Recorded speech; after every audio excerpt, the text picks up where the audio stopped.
Et si le monde qu'on voit tous les jours n'était en fait qu'un reflet? Un reflet un peu déformé d'une réalité bien plus vaste, bien plus haute? C'est la question assez vertigineuse que pose un texte spirituel vraiment fascinant. Il propose une vision du monde qui, je pense, pourrait pas mal bousculer nos certitudes. Alors on va plonger ensemble dans cette perspective un peu particulière. Le texte nous met tout de suite dans le bain avec cette idée très forte. Ce qui est en bas est comme ce qui est en haut. Il faut imaginer ça simplement. Notre monde matériel, le bas, ne serait que l'ombre, le miroir d'une réalité divine parfaite, le haut. En gros, tout ce qui nous entoure ne serait qu'une copie, une sorte de version terrestre d'un modèle céleste parfait. Mais là, évidemment, ça soulève une question. Si notre monde est bien le reflet du divin, pourquoi est-ce qu'il est si souvent chaotique, si douloureux? Pourquoi le miroir est si abîmé? C'est ce paradoxe qu'on va essayer de démêler en suivant le fil de la pensée de ce texte. Alors, quelle serait la cause de cette distorsion? Le texte commence par poser un diagnostic assez direct de notre condition spirituelle. Voyons un peu ce qu'il en dit. D'après ce livre, nos problèmes viennent de l'intérieur. On parle d'une sorte de paresse spirituelle où on se contente des apparences. On en serait venu à confondre notre intellect, notre cerveau, avec notre véritable nature qui est notre esprit. Et pire que tout, on aurait collectivement oublié d'où l'on vient vraiment, ce qui fait qu'on a un peu perdu le sens de notre existence. Ce qui est très intéressant, c'est la critique assez frontale des institutions religieuses. Le texte suggère qu'en voulant à tout prix préserver un message divin, on a fini par le figer, le couler dans du béton, dans des règles hyper strictes. Et paradoxalement, en faisant ça, on s'est coupé de l'esprit vivant de ce message. La forme a fini par étouffer le fond. La conséquence de tout ça, elle est résumée par cette image, qui est très très forte. En oubliant notre nature spirituelle, on a commencé à s'identifier uniquement à notre corps, à notre enveloppe matérielle, qui est limitée et mortelle.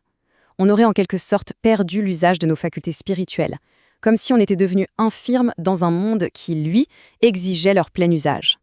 D'accord, mais comment est-ce qu'on en est arrivé là? Pour le comprendre, le texte nous invite à faire un bond en arrière, à revisiter le tout début, le récit de la création.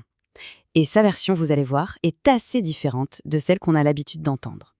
En fait, le livre ne rejette pas la Genèse, mais il la lit comme une grande métaphore. Ici, le ciel, ce n'est pas le ciel bleu au-dessus de nous, mais la sphère divine, un royaume de perfection. Et la Terre, ce n'est pas notre planète, mais l'univers matériel tout entier qui aurait été créé pour que des esprits puissent y évoluer. Le processus est décrit en 4 étapes. D'abord, il y a cette sphère divine, parfaite, autosuffisante. Ensuite, à l'extérieur, il y a ce que le livre appelle des aspirants, des germes de vie qui cherchent à exister consciemment. En réponse, une énergie divine leur est envoyée pour leur permettre de naître. Et finalement, notre univers est créé pour eux.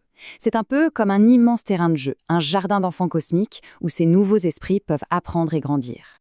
Le point crucial ici, c'est ce concept de germe d'esprit. L'idée, c'est qu'on ne serait pas des créations entièrement nouvelles, mais plutôt des étincelles issues du rayonnement divin. Et ces étincelles entameraient un très long pèlerinage à travers la matière pour passer de l'inconscience à la pleine conscience de leur propre nature divine. Allez, passons maintenant à l'un des dons les plus importants qui nous auraient été faits.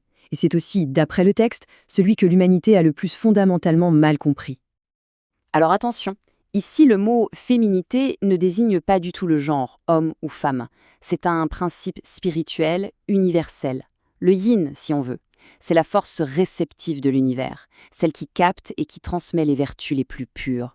Il faut le voir comme une sorte d'antenne cosmique, parfaitement alignée sur la source divine. Et le but de ce principe féminin dans la création, c'était de servir de guide, de phare. En incarnant la beauté et la pureté, il devait rappeler à toutes les créatures le chemin du retour vers les hauteurs spirituelles, vers ce qu'on pourrait appeler l'ennoblissement.